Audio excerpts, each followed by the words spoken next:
You ask Tiger to solve. This deals with linear equations with one unknown. The final result is x equals -11/10.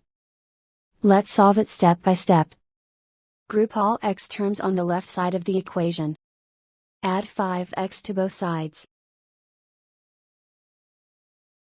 Group like terms. Simplify the arithmetic. Group like terms. Simplify the arithmetic. Group all constants on the right side of the equation. Subtract 9 from both sides. Simplify the arithmetic.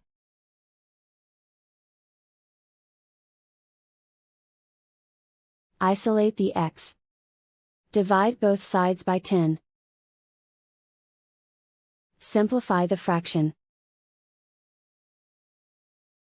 And so the final result is x equals -11/10.